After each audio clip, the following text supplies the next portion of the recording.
چھت کتنی بڑی ہوگی؟ چھوٹی سی ہے نا.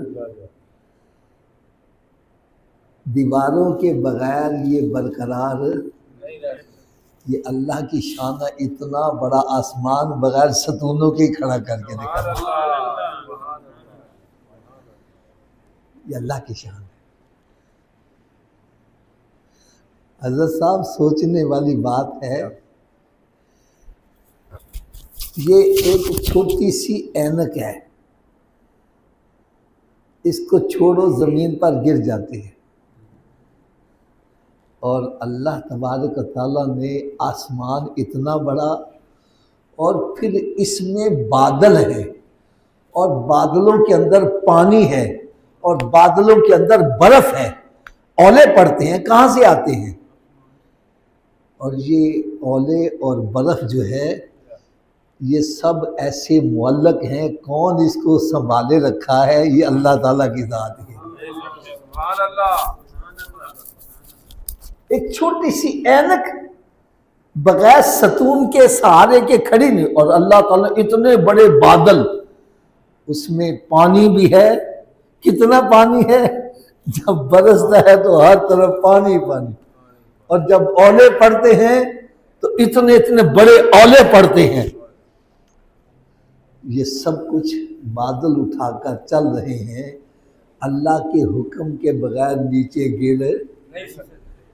یہ اللہ کی شان ہے. بہرحال میں سمجھانے کے لیے ایک بات کہنے لگا ہوں. یہ ہماری مسجد کی چھت ہے، بغیر ستونوں کے برقرار نہیں رہ سکتی. اسی طرح اسلام کی چھت جو ہے وہ 5 ستونوں پر کھڑی ہے. کتنے؟ 5. کون کون سے ستون ہے؟ پہلا ستون ہے لا الہ الا اللہ محمد رسول اللہ، پھر نماز، روزہ، حج اور زکوٰۃ. اس میں نماز ایک ایسا فرض ہے، چاہے کوئی غریب آدمی ہے، چاہے کوئی امیر آدمی ہے، چاہے بیمار ہے یا تندرست ہے، مسافر ہے یا مقیم ہے، نماز اس پر ہر عاقل بالغ پر فرض ہے. اس میں کوئی رعایت نہیں ہے. اللہ کرے کہ ہم سارے 5 وقت کے نمازی بن جائیں. اور پھر آ جاتا ہے روزہ. یہ بھی مسلمان کے اوپر سال میں 1 مہینے کے روزے فرض ہیں، لیکن اس میں تھوڑی سی رعایت یہ ہے، فمن کان منکم مریضا او علی سفر فعدۃ من ایام اخر. اگر کوئی بندہ بیمار ہے یا مسافر ہے تو اتنے روزے اور دنوں میں رکھ لیں. اس میں تھوڑی سی رعایت ہے. اور زکوٰۃ صرف صاحب نصاب پر فرض ہے، ہر بندے پر، ہم مسلمان پر زکوٰۃ فرض نہیں. اور حج بھی ہر بندے پر فرض نہیں ہے، ہر مسلمان پر فرض. کس پر فرض ہے؟ من استطاع الیہ سبیلا. جس کے پاس اتنی دولت آ جائے کہ وہ حج کرنے جا بھی سکتا ہے، آ بھی سکتا ہے، آنے جانے کا خرچہ بھی ہے، اور گھر والوں کو بھی خرچہ دے کے جا سکتا ہے. ایسے مسلمان پر زندگی میں 1 مرتبہ حج کیا ہو جاتا ہے؟ اونچی بولو، کیا ہو جاتا ہے؟ حدیث پاک میں آتا ہے جس کو اللہ تعالیٰ استطاعت دے اور پھر وہ حج نہ کرے، بغیر جس پر حج فرض ہو گیا، دولت اتنی آ گئی، حج نہیں کیا، مر گیا ہے، فرمایا وہ یہودی ہو کے مرے یا نصرانی ہو کے مرے، انہیں اس سے کوئی سروکار نہیں. اچھا، آپ میں سے ہو سکتا ہے کئی بندے سوچ رہے ہوں گے یار ہمارے اوپر تو حج فرض ہی نہیں ہے. یار تھوڑا سا ذرا غور سے سننا. ہمارے ہاں ہوتا کیا ہے، بندہ ملازمت کرتا ریٹائرڈ ہوتا ہے، تو اس کو پیسے ملتے ہیں، اتنے پیسے تو ہیں کہ وہ حج کرنے جا سکتا ہے۔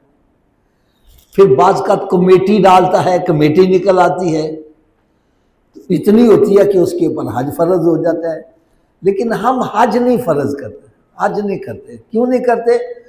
اور جی پیسے ملے ہیں تو جی میں نے بچیوں کی شادی کرنی ہے، میں نے مکان بنانا ہے، میں نے یہ کرنا ہے، میں نے وہ کرنا ہے، پہلے یہ کر لوں تو پھر حج کرنے جاؤں گا۔ ایسا ہی ہوتا ہے نا۔ تو میری بات بڑی توجہ سے سننا، پیارے آقا حضرت محمد مصطفیٰ صلی اللہ تعالی علیہ وسلم نے ارشاد فرمایا، حج کرو، عمرہ کرو، رب تعالیٰ تمہیں غنی کر دے گا۔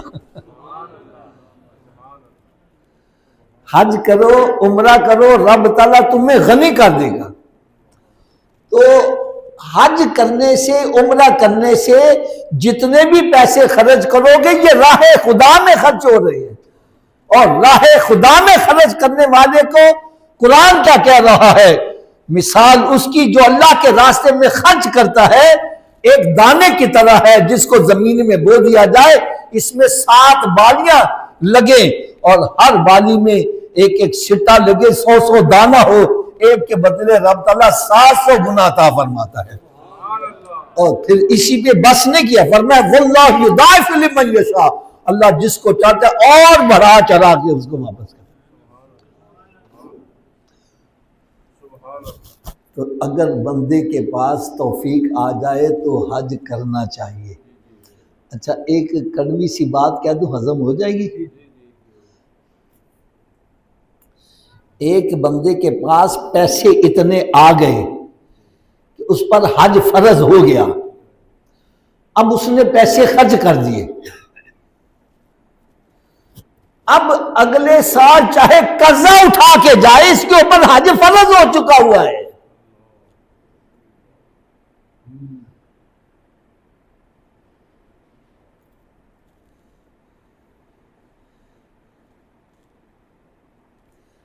اور اس کا فائدہ کیا ہے؟ فائدہ بھی سنو۔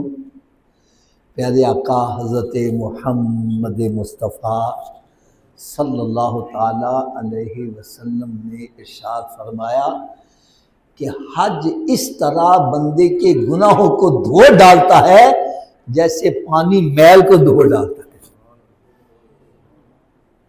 فرمایا جو حج کرے اپنے آپ کو گناہوں سے بچائے، فسق و فجور سے بچائے، گالی گلوچ سے، بے حیائی کے کاموں سے بچائے، اور حج کر کے جب فارغ ہوتا ہے اللہ تعالیٰ اس کو گناہوں سے ایسے باہر نکال دیتا ہے جیسے ابھی ماں کے پیٹ سے پیدا ہوا۔ لیکن ایک بات یاد رکھنا، حج کرنا ایک بڑی مشکل عبادت ہے۔ کیا ہے جی؟ اگر صحیح بات کروں تو اب تو عمرہ کرنا بھی بڑی مشکل عبادت ہے۔ میں صحیح کہہ رہا ہوں غلط کہہ رہا ہوں؟ عمرہ کرنا بھی بڑی مشکل عبادت ہو گئی۔ حج کرنا مشکل عبادت ہے، اس میں پیسہ بھی خرچ ہوتا ہے، وقت بھی لگتا ہے، اور انسان کو اپنی آسائشیں بھی چھوڑنی پڑتی ہیں، مشقت کرنی پڑتی ہے۔ حج اتنی مشکل عبادت ہے کہ آپ نے شاید کبھی اس بات پر غور کیا ہو، جو بہت مشکل کام ہوتا ہے نا، ہم کہتے ہیں یار کوئی حج ہے، یعنی کیا مطلب ہے، کیا کوئی حج جتنا مشکل کام ہے؟ لیکن یار ایک میں آپ کو بڑی مزیدار بات بتلاؤں، میں آپ کو کوئی مشکل کام دے دیتا ہوں، میں کہتا ہوں یار یہ 2 من کی بوری اٹھا کے آپ نے نہر تک لے کے جانی ہے، تو آپ مروت میں اٹھا کے لے جاؤ گے اور وہاں جا کے رکھ کے کہو گے یار میری توبہ، میں ایسی کام نہیں کراں گا۔ اچھا حج اتنی مشکل عبادت ہے، لیکن مشکل عبادت کر کے بندہ پتہ ہے کہتا ہے یا اللہ پھر بھی بلائی، وہ نہیں کہتا کہ دوبارہ نہ بلائے، نہیں کہتا یا اللہ پھر بلائی، یہ اللہ تعالیٰ کا بہت بڑا کرم ہے۔ اچھا، ایک سوال ذہن میں پیدا ہوتا ہے، اس کا جواب بڑی توجہ سے سننے والا ہے۔ حدیث پاک میں آتا ہے کہ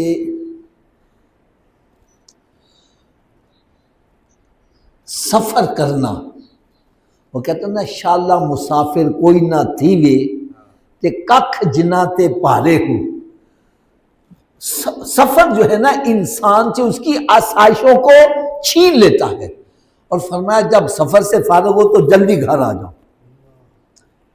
یہ پکی بات ہے، جتنا مرضی پیسہ خرچ کر لو، جو آپ کو سہولتیں اپنے گھر میں حاصل ہیں سفر میں حاصل ہے اونچی بولو ذرا یار۔ بڑی آج ایک بڑی توجہ سے سننے والی اور بڑے مزیدار بات۔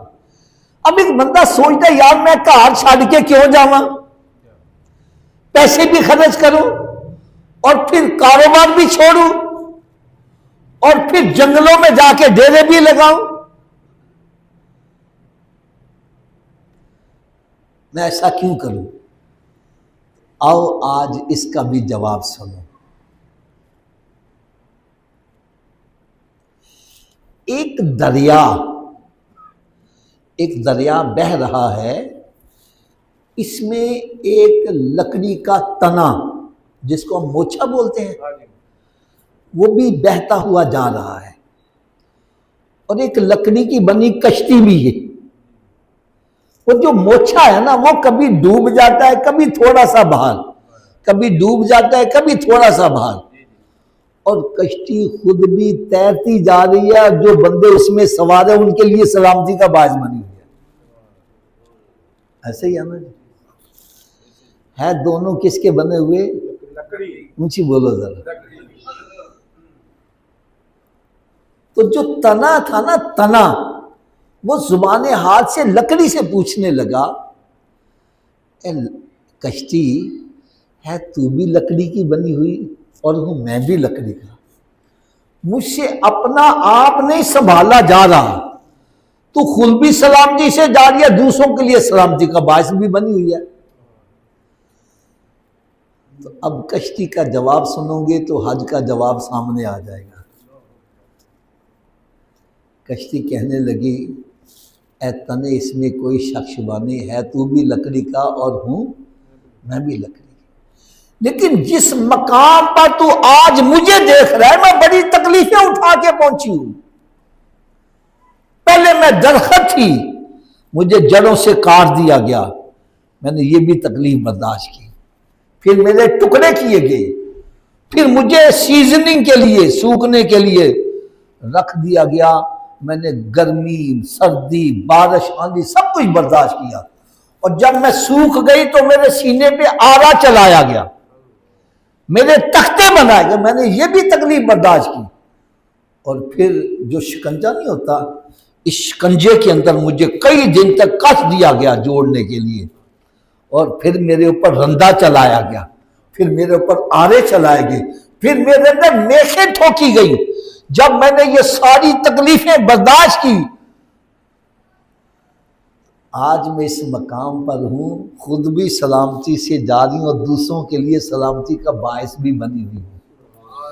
یاد رکھو، جو بندہ حج کی سعادت حاصل کر لیتا ہے، حج کی مشقتیں اٹھا لیتا ہے، حدیث پاک کا مفہوم ہے قیامت کے روز یہ تقریباً 250 کے قریب اپنے خاندان کے بندوں کو پکڑ کے جنت میں ساتھ لے جا رہا ہوں۔ ایک حافظ قرآن جو ہے وہ تکلیفیں اٹھا کر حفظ کر رہا ہے، مارے کھا رہا ہے، قیامت کے روز اس کے خاندان کے 10 افراد جن پر دوزخ واجب ہو جائے گی، ان کو پکڑ کے ساتھ جنت میں لے جا رہا ہوں۔ تو انسان کو کوئی منصب حاصل کرنا ہے تو اس کے لیے تکلیفیں اٹھانی پڑتی ہیں۔ لیکن حج کو میں ایک بات عرض کروں گا، کچھ لوگ نا ایک تفریح سمجھتے ہیں، سیر و سیاحت سمجھتے ہیں، گئے حج کر کے واپس آ گئے، لیکن حج کا اصل مقصد کیا ہے اللہ کرے وہ سمجھ میں آ جائے۔ سب سے پہلے اتنا بندہ جو احرام پہنتا ہے، کیا پہنتا ہے حاجی صاحب؟ اونچی بولو۔ احرام کو کیا سمجھنا چاہیے؟ میں کہتا ہوں احرام کو سمجھنا چاہیے جیسے میں کفن پہننے لگا۔ جب بندے کو پتہ چل جائے مجھے کفن پہنایا جائے گا تو وہ پھر مرنے سے پہلے اپنے دوست احباب سے معافیاں مانگتا ہے، ان سے اپنی غلطیاں معاف کرواتا ہے۔ ارے تو بھی جب کفن یہ احرام باندھنے لگا ہے، اپنے سارے رشتہ داروں کو اکٹھا کر ان کے پاس جا کے اپنی غلطیوں کی معافی مانگ۔ یہ نہیں کہ کمیٹی ڈالی، سارے بندوں کے پیسے اکٹھے کر کے حج کرنے، لوگ پیچھے رو رہے ہیں۔ جن کے حقوق ہیں ادا کر کے جاؤ، اور یہ سمجھو کہ جیسے میرا آخری سفر ہے، میں جانے لگا ہوں۔ جن کے حقوق ہیں وہ دے کے جاؤ، ادا کر کے، جن کا قرضہ ہے دے کے جاؤ، نہیں دے سکتے معافی مانگ کے معاف کروا کے جاؤ۔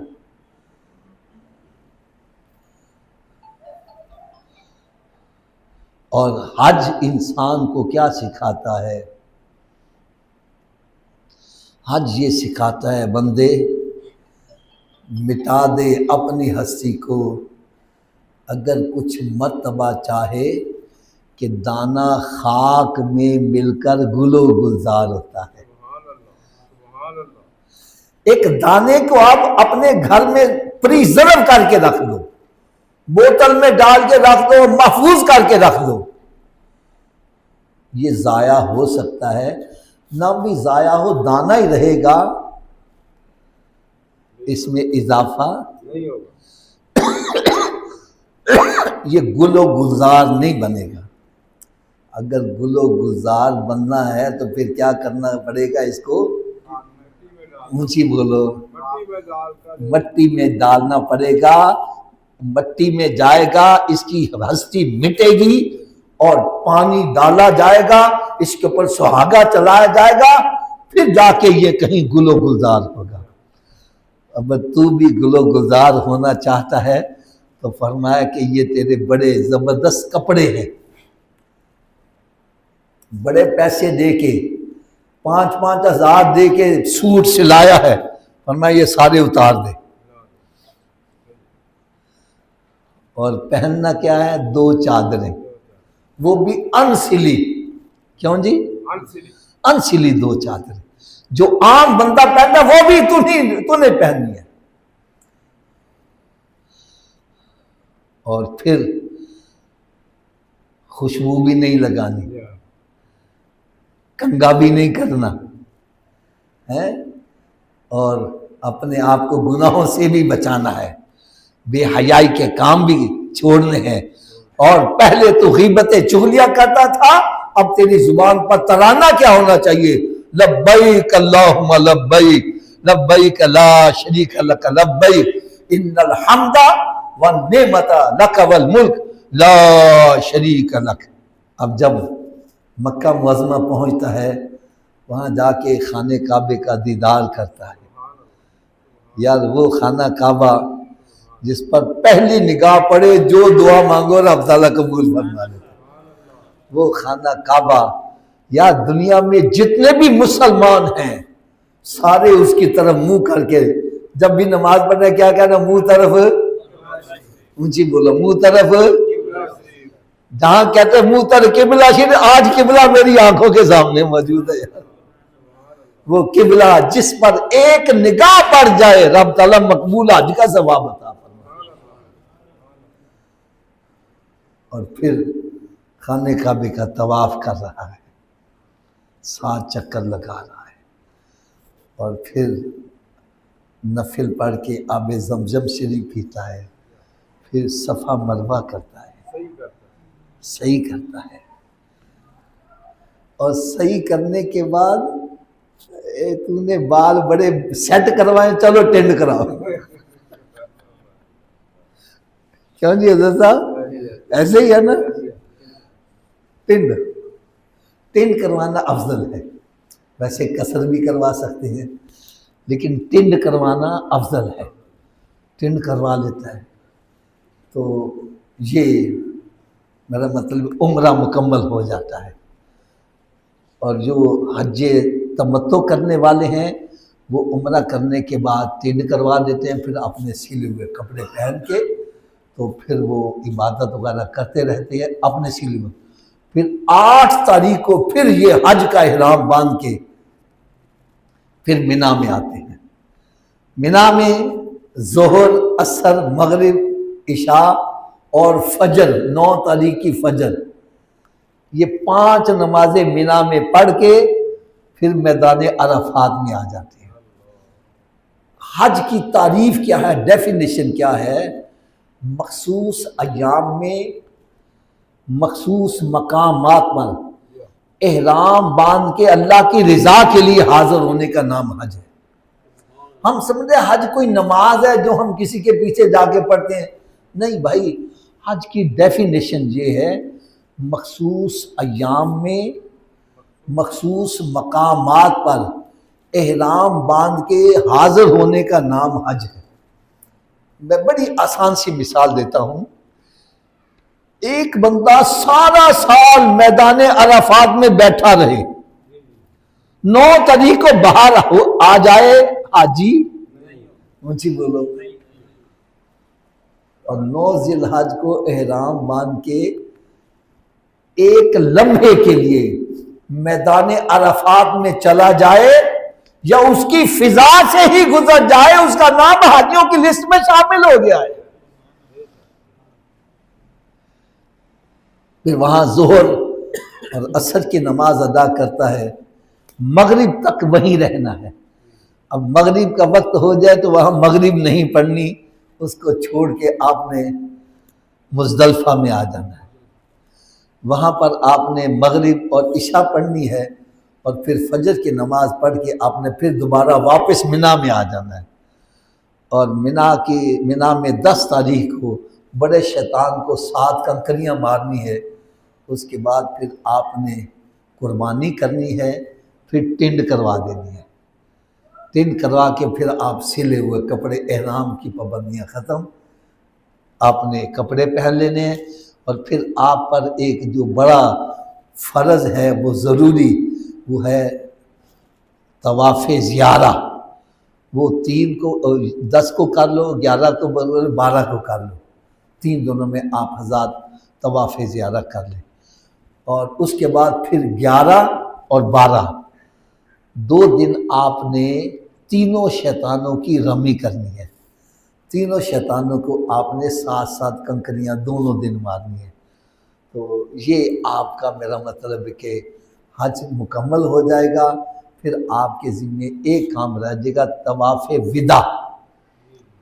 جب آپ نے خانہ کعبے سے رخصت ہونا ہے تو پھر طواف وداع کرنا ہے۔ دعا کروں اللہ تبارک و تعالی ہم سب کے نصیبوں میں حج کی سعادت نصیب فرمائے، اور جو حضرات حج کے لیے جا رہے ہیں اللہ تعالیٰ ان کے حجوں کو منظور و مقبول فرمائے اور ان کے لیے آسانی پیدا فرمائے، اور جو دعائیں کریں اللہ تعالیٰ سب کی دعاؤں کو منظور و مقبول فرمائے۔ وما علیہ الا البلاغ۔